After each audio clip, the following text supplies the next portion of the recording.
Hello everyone, welcome to our weekly lecture videos. Our this week's topic is cost of capital and capital structure. So we are covering two chapters, chapter 12 and chapter 13. So first of all, let's start with chapter 12, cost of capital. So from the chapter title, you understand that in this chapter, we learn how to compute a firm's cost of capital and find out what it means to the firm and its investor. We will also learn when to use the firm's cost of capital and perhaps more importantly, when not to use it. Okay. So as usual, we have several learning objectives. So we will learn how to calculate cost of equity, debt, cost of capital, the overall cost of capital. And finally, we will discuss some pitfalls associated with the overall cost of capital. Okay, and in this video, I am particularly discussing how to determine firm's cost of equity.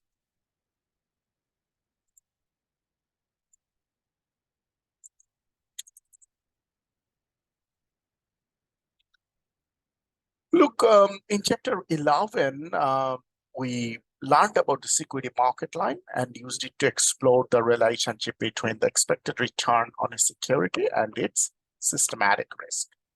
We concentrated on how the risk returns from buying securities looked from the viewpoint of, say, a shareholder in a firm. This helped us to understand more about the alternatives available to an investor in the capital market. In this chapter, we essentially turn things around a bit and look more closely at the other side of the problem, which is how these returns and securities look from the viewpoint of the companies that issue the securities. Okay. The important fact to note is that the return an investor in a security receives is the cost of that security to the company that issued it. Okay, so for example, if you're investing in a share, you are receiving a return of 10%. So that's essentially the cost of the fund to the company that it has issued the security. Okay. Now, when we say that the required return on an investment is at 10%, we usually mean that the investment will have a positive NPV only if its return exceeds 10%. Okay, so you require to earn 10%. So if your return exceeds 10%, so that's essentially a value addition, otherwise not.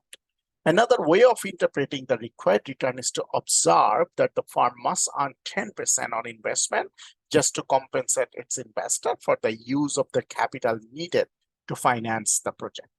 Okay, so this is why we could also say that 10% is the cost of capital associated with the investment. Okay, to illustrate the point further, imagine we are evaluating a risk-free project. In this case, how to determine the required return is obvious. We look at the capital markets and observe the current rate offered by risk-free investments. We use this rate to discount the project's cash flows. Thus, the cost of capital is a risk-free investment. For a risk-free investment is a risk-free rate. If this project is risky, assuming that all other information is unchanged, the required rate of return will obviously be higher.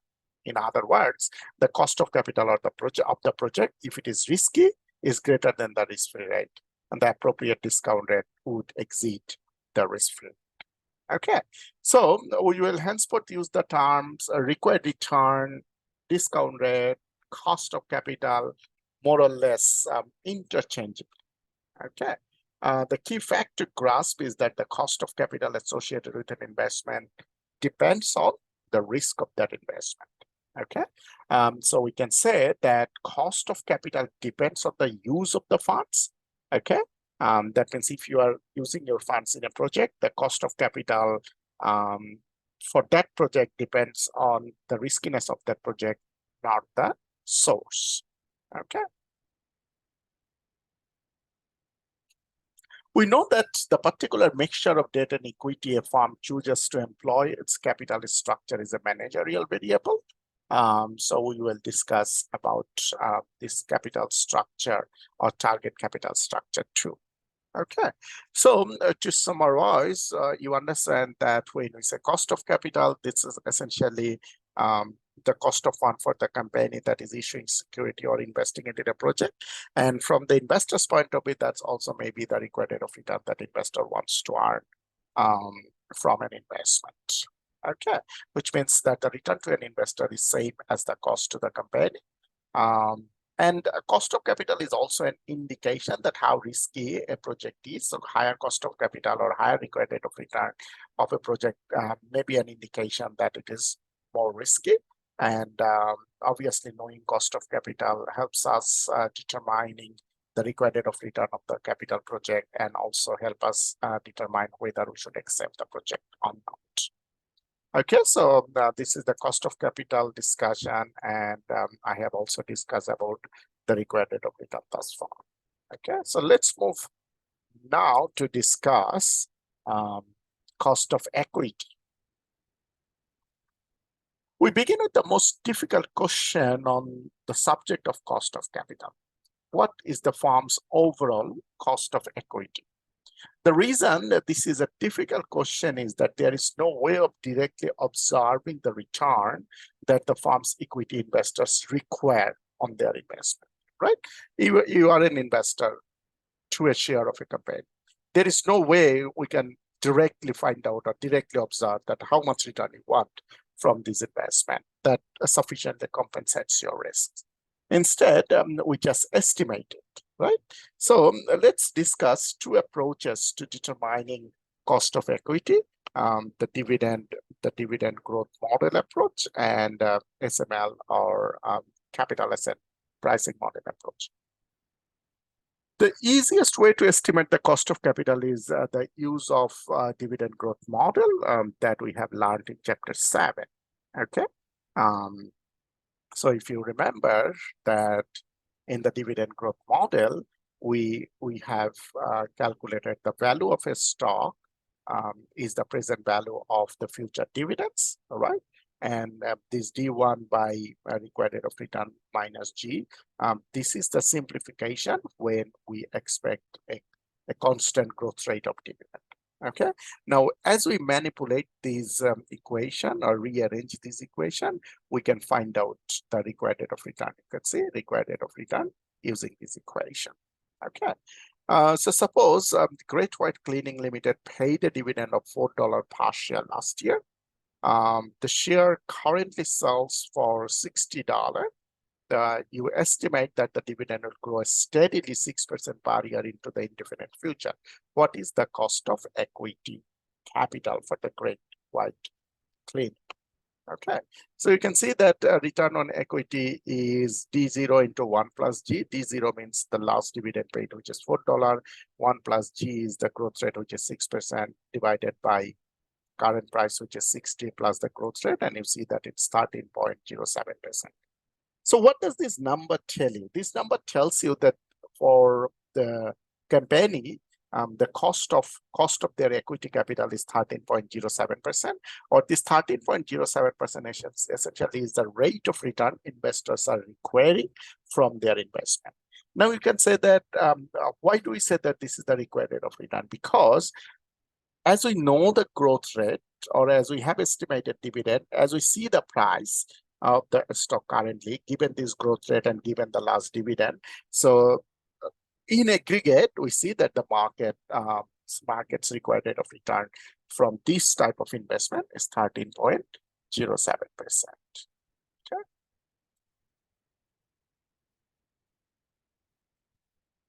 So you see that to implement this dividend growth model, we obviously need 3 pieces of information: the current price, the dividend, last dividend paid, and G. And once we have this, we can find out the required rate of return or the cost of capital for the company.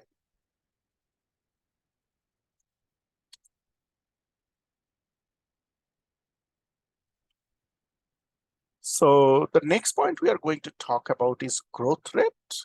Okay, so look, to use the dividend growth model, we had a growth rate given. Okay, however, in reality, we must come up with an estimate of G, the growth rate. There are essentially two ways of doing this. One is the use of historical growth rate, another is use analyst forecasts of future growth rates. Okay, so analyst forecasts are available from a variety of sources. Naturally, different sources will have different estimates. So one approach might be to obtain multiple estimates, then average them. Okay. And alternatively, we might observe dividends for the previous, say, last 5 years, calculate the year-to-year growth rates, and average them. Okay.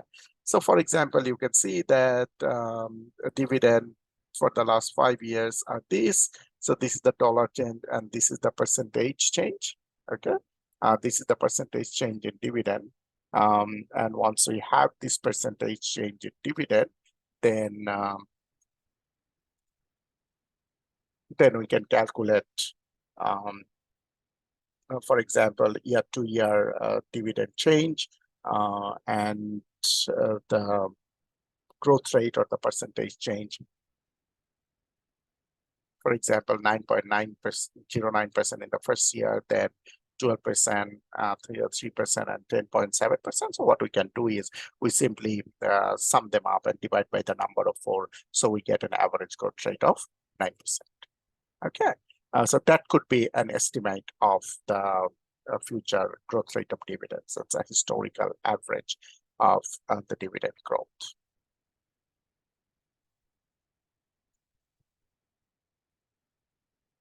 Now, I understand, obviously, you have some question in your mind that how good this dividend growth model is. The primary advantage of the dividend growth model approach is its simplicity. Okay, you see that it's easy to understand and easy to use. It was very simple. You just need 3 pieces of information. Those are widely available. Only thing that you don't know is G, the growth rate, and you also can estimate this growth rate from publicly available information, which is dividend. Okay. However, there are a number of associated problems or disadvantages of this approach. Okay, what are these? First and foremost, the dividend growth model is obviously only applicable to companies that pay dividends. This means that there are many cases where it cannot be used. Furthermore, even for companies that do pay dividends, the key underlying assumption is that the dividend grows at a constant rate. Okay, but if the dividend grows at a non-constant rate, then this model cannot be used. The second problem is that estimated cost of equity is very sensitive to the estimated growth rate, right? For a given share price, an upward revision of G by just 1 percentage point, for example, increases the estimated cost of equity by at least a full percentage point. Okay, since D1 will probably be revised upwards as well, the increase will actually be somewhat larger than that. Okay, so just a slight change in your estimation of growth rate, your estimated cost of equity will be affected to a large degree. And finally, this approach really does not explicitly consider risk.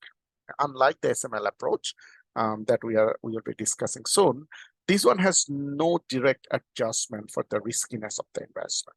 Okay, for example, there is no allowance for the degree of certainty or uncertainty surrounding the estimated growth rate in dividends. As a result, it is difficult to say whether or not the estimated return is commensurate with that level of risk.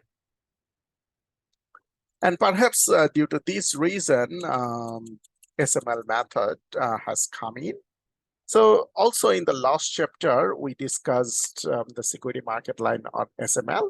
And our primary conclusion was that required return or expected return on investment depends on 3 things. One is the risk-free rate, then market risk premium, and the systematic risk of the asset. Okay, and using the security market line, the required rate of return can be calculated as this. So required rate of return should be equal to the risk-free rate and beta times the market risk premium. Okay. Now, to use the SML approach, we need a risk-free rate, an estimate of the market risk premium, an estimate of the relevant beta. Okay. Also, in the previous chapters, we saw that one estimate of the market risk premium is the difference between aggregate market return and the risk-free rate. Okay. Once we have this risk premium, and we also learned how to calculate beta of individual asset, and risk-free rate is available from the market for an risk-free asset. Okay, so once we have this information, we can use this example. CSL Limited had an estimated beta of 0.87, risk-free rate is 2.5%, and market risk premium is 5.42%. So calculate the cost of equity. So you can see that risk-free rate is 2.5%, which comes here, and the market risk premium is 0.87, and market risk premium is 5.42, and the beta is 0.87. And as we solve it, we find out that it is 7.22%. So the required rate of return or the cost of capital is 7.22%. Just you need to notice one point, that market risk premium is expected return on a market portfolio minus risk-free rate, whereas here we are given one number. So that's essentially the market risk premium. Okay, but sometimes you may be given expected market return, for example, say 10%, and risk-free rate is 2.5%. Okay, so your market risk premium would be, for example, 7.5%. Okay, so instead of 5.42%, which is the market risk premium given, you may need to calculate the market risk premium as the difference between expected market return and risk-free rate.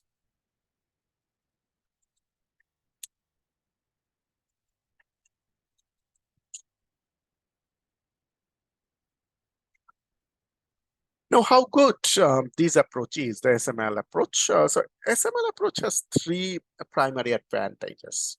First one relates to the problems, the last problem we discussed for the dividend growth model.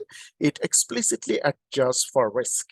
Okay, you see that we have beta in the model, and higher beta will lead to higher required rate of return or higher cost of capital. So it considers risk. Second, it is applicable to companies other than just those with a steady dividend growth. Okay, so you also see that dividend is not a component here. So without a steady dividend growth, this can be used. And third, it can be applied not only to companies, but also individual projects. Okay, since there is no share price or a factor like this, it's only risk-free rate, market risk premium, and the beta, which is the sensitiveness to market. So it can also be applicable or can be applied on a project basis. However, this doesn't necessarily mean that there are no drawbacks. There are drawbacks too. For example, the SML approach requires two things to be estimated. One is market risk premium, another is beta. To the extent that our estimates are poor, the resulting cost of equity will also be inaccurate. Okay. Finally, as with the dividend growth model, we essentially rely on the past to predict the future when we use the SML approach. Economic conditions can change very quickly. So as always, the past may not be a good guide to the future. In the best of all worlds, both approaches, dividend growth model and SML, are applicable and result in similar answers. If this happens, we might have some confidence in our estimates. Okay, we might also wish to compare the results with those of other similar companies as a reality check. Okay.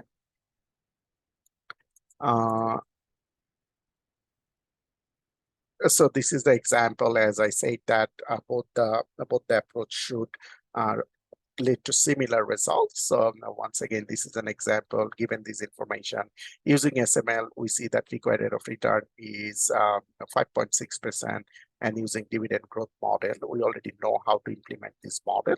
And using DGM, we see that it's 5.2%. So you see that both the SML and DGM ideally should provide very similar results, so that it gives us a confidence about the estimation accuracy of the cost of equity.